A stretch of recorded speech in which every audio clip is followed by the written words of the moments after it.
Celebrating the List, where we review, discuss, and reimagine popular movie lists objectively. We're your hosts. I'm Jerry. And I'm Brad. And on this episode, we're going to be exploring number 89 from AFI's 100 Years, 100 Passions, the top 100 love stories of all time.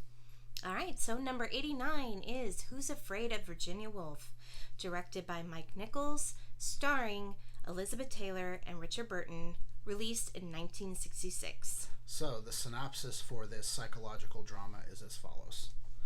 Middle-aged married couple George, played by Richard Burton, and Martha, played by Elizabeth Taylor, have a bitter and frustrating relationship. He is a history professor, and she is the daughter of the president of the college. They often engage in dangerous emotional games. After a faculty party, Martha informs George that she's invited over a young couple, Nick, played by George Siegel, and Honey, played by Sandy Dennis. The four drink, and George and Martha spar, at first embarrassing the younger couple, who then find themselves enmeshed in the situation. George and Martha don't let up. George being his normal passive-aggressive self, and Martha outright hostile. When Honey gets sick and goes to the bathroom to vomit, Martha acts seductively towards Nick, while George pretends to be calm and read a book. The couple goes off to a bar, where the antics and drinking continue. After a fight over their son, Martha leaves with Nick and Honey.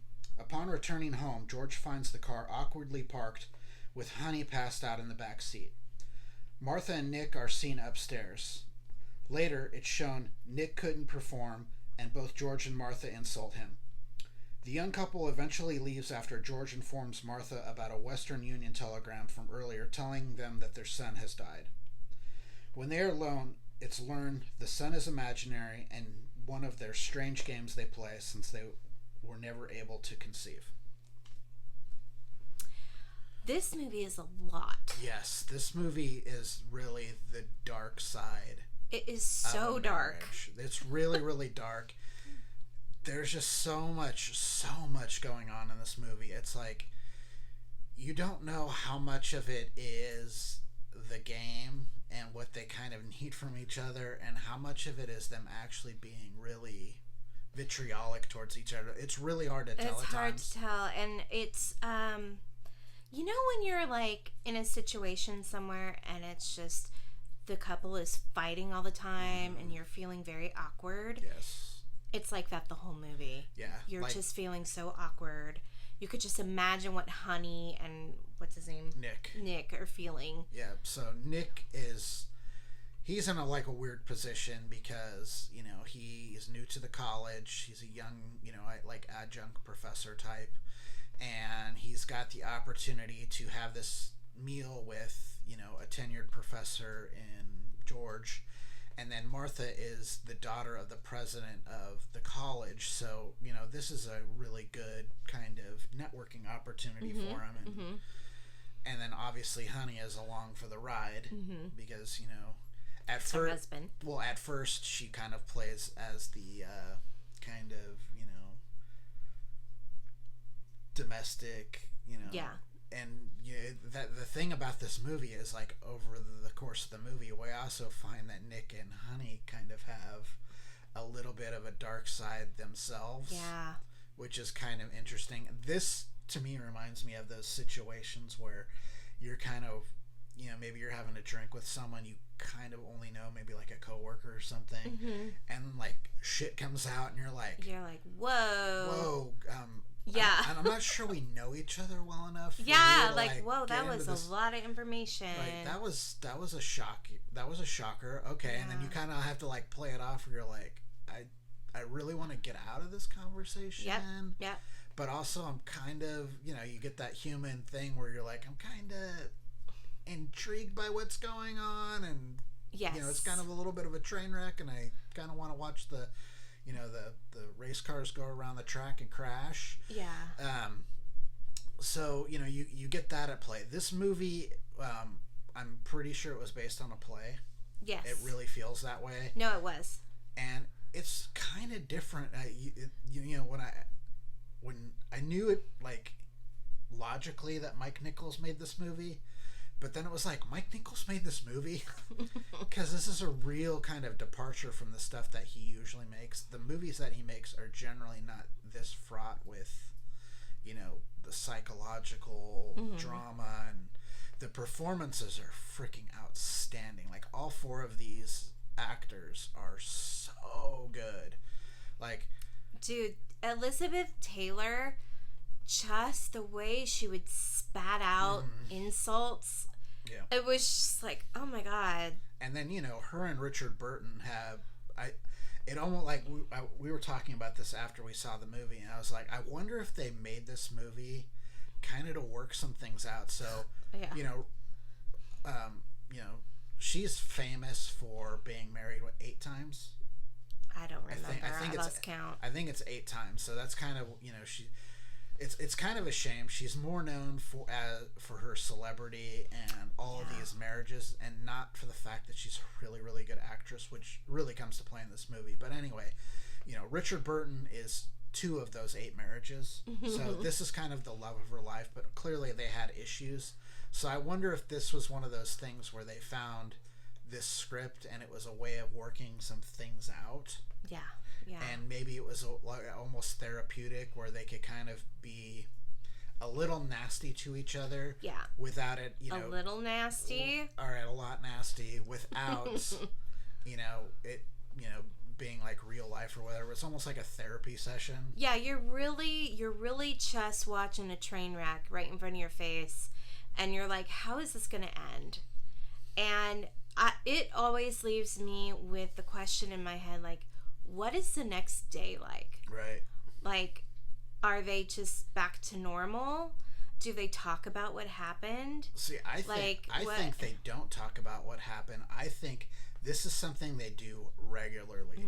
They have maybe they have like a bag of tricks where they have a bunch of these things, and it's part of it is to get a rise out of each other, and it's also to get a rise out of the other couple, because who the hell knows what happened. That what I would want to see is what happens with the younger couple. Yeah, like that's going to be a real interesting conversation. It's like, oh, your husband was trying to sleep with, you know, this dude's wife while you were like passed or were they like, what the hell was that? Like, that was the craziest night, and they just chucked it up to weirdness. I don't know, but there's a whole lot going on. And like, do they heavily drink like that every day? I think she does for sure. Yeah, I don't know about him. She's clearly an alcoholic. Yeah, I'm not so sure about him. He almost seems like an enabler. Oh God, yeah. And so who knows how much, you know, he actually drinks most of the time.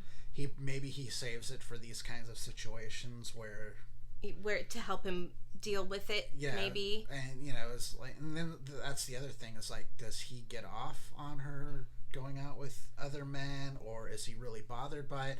It's so hard to tell. And I've seen this movie about a half dozen times, and I think I've had different opinions about the stuff that they're doing every single time. It's really hard to pinpoint, and it's really hard watch. To be honest, it's really hard. It's really good though. It's very, very good. It's done really well. It's filmed really well. The camera work, like right before, it was interesting because like right before someone would have an outburst or things would change, the camera would unfocus.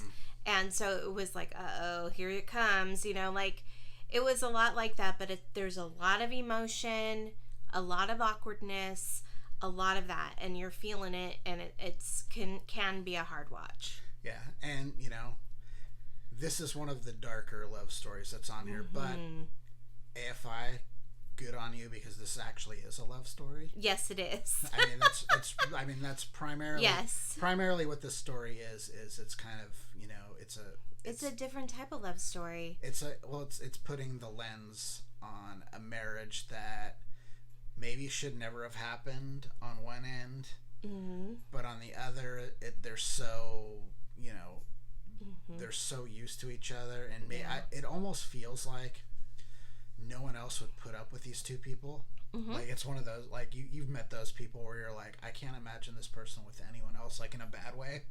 Like, you're like, these people are awful. Well, and maybe, deserve each other. Yeah, and maybe, you know, they just are so comfortable with, they know each other, and neither of them have any self-esteem to go look at somewhere else or leave them. So it's like they're just staying to stay, so they're not alone. Yeah. And it's just... Well, and he's also got the whole thing where it's just like, you know, her dad is his boss. Yeah. It's like that situation where, you know, it's not like at the factory or whatever, but it's still like, you know. There's also an undercurrent of, like, he should be in a bigger position than he's in, and for some reason he's not, and she does not let him forget about it. Right. Like, she's like, you're supposed to take over the department, but you're not. Yeah. You know, like, it's really intense. Yeah. It was really interesting, you know, coming back to this after watching The Goldbergs for so long, to see George Segal. Yeah, I was like, wait, is that... Like, is, yeah. He just passed away, was it last year or the year before? Yeah, sad. And he played one of the grandfathers on The Goldbergs, like the last 10 years, and it's a very light and comedic performance. And then you see him in this, and he was a good looking man. He was a good looking guy, and he was a good actor. Really, you forget that, you know, a lot of, you know, like comedic actors can really do have dramatic chops. Yeah, it's one of those things, like, you tend to see comedic actors can usually go to drama much easier than a dramatic actor can go to comedy. Comedy's hard. Because comedy is really hard, and, you know, award, you know, bodies generally don't give it the time of day. Which is too bad. This movie, I gave it a 79, or 77, excuse me. Jerry gave it a 62. The list gave it a 69.5. So, as typical, Jerry much harsher on the story than I was. I'm a stickler. Yeah, you know, you always, you know, if it's not happy, Jerry tends to... That's not true. That's not true. I have a harder time watching movies like that. She does. I do. Because it's a lot for me. Yeah. I'm empathetic, so it's like it's harsh. It's harsh on me. All right. So again, please like and subscribe if you want to continue this journey. 89 more movies to go. That's it. Just 89. That's all. That's it. You know, just a couple. It won't take us that long. No. You can comment below, or you can send us an email to ratingthelist@gmail.com, and we'll be sure to respond. Until next time, I'm Brad. I'm Jerry. And we're Rating the List. All right. We'll see you later. Bye.